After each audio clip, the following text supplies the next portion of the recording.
When you think of September 11th, you think of two towers falling. We all do. But hours after they fell, a third skyscraper, World Trade Center Building 7, came down as well.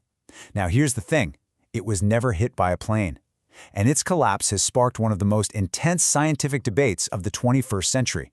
So today, we're going to dive into the facts, the official story, and the major scientific challenge that questions everything. So this is the central mystery, isn't it? You have this massive 47-story modern steel skyscraper, and it just collapses perfectly straight down into its own footprint hours after the main attacks. How does that happen? Well, two main scientific camps have dug into this, using really complex models to figure it out. And you know what? They've arrived at completely opposite conclusions. Okay, so first things first. Before we get into the whole debate, let's establish what isn't in dispute. We need to look at the sequence of events that everyone, both sides, actually agrees on. This timeline is the foundation for everything else we're going to talk about. So let's just paint a picture here. We're talking about Building 7. This thing was a beast. It was a modern office building with a really robust steel frame, and it stood right across the street from the North Tower. It wasn't some old, rickety structure. This was a state-of-the-art high-rise. Here's how that day unfolded for Building 7. At 10:28 in the morning, the North Tower comes crashing down, and it just showers WTC 7 with heavy debris.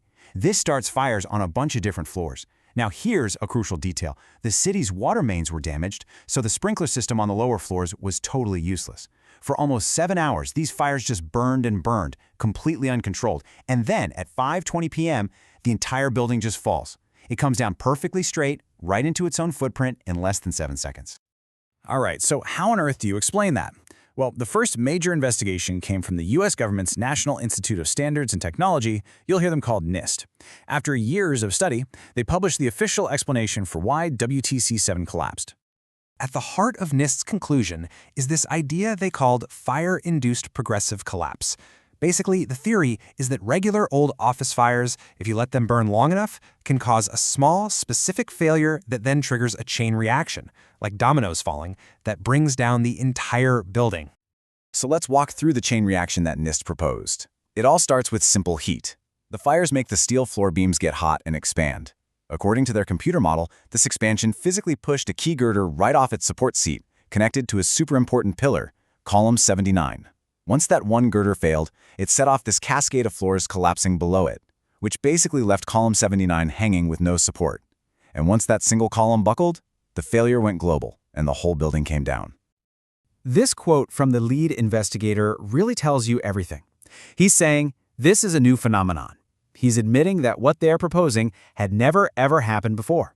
Before WTC 7, no steel-framed skyscraper had ever collapsed completely just because of fire. So, in their own words, this was a first in history. But, when you announce a first-ever phenomenon like that, it's pretty much guaranteed to get a second look from other scientists, right? And that's exactly what happened. Let's pivot to the counter-narrative. A team of PhD engineers at the University of Alaska Fairbanks, or UAF, decided to basically double-check NIST's homework. They launched their own 4-year study using the same kind of powerful computer modeling to see if they could replicate NIST's results. They built their own virtual WTC 7 from the ground up. And right away, they started flagging what they saw as major problems with the official report. They claimed NIST's computer model left out crucial structural parts, things called shear studs and stiffeners that make the building stronger. UAF says if you model those correctly, the failure NIST's described just doesn't happen. They also pointed out that NIST's animated collapse looks nothing like the real videos, and, critically, that almost all the steel from the building was removed before it could be studied. So after 4 years of running their own simulations, the UAF team came to a very direct and very different conclusion. Their final report states flat out that fire did not cause the collapse of WTC 7. In their view, it just wasn't possible for office fires to do what NIST claimed they did. So this sets up a huge scientific clash over the most critical evidence. You have two groups of experts, two incredibly advanced computer models, and two totally opposite results.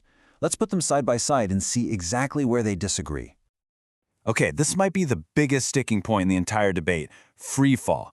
Videos clearly show that for about 2¼ seconds, the building is falling at the speed of gravity, as in zero resistance.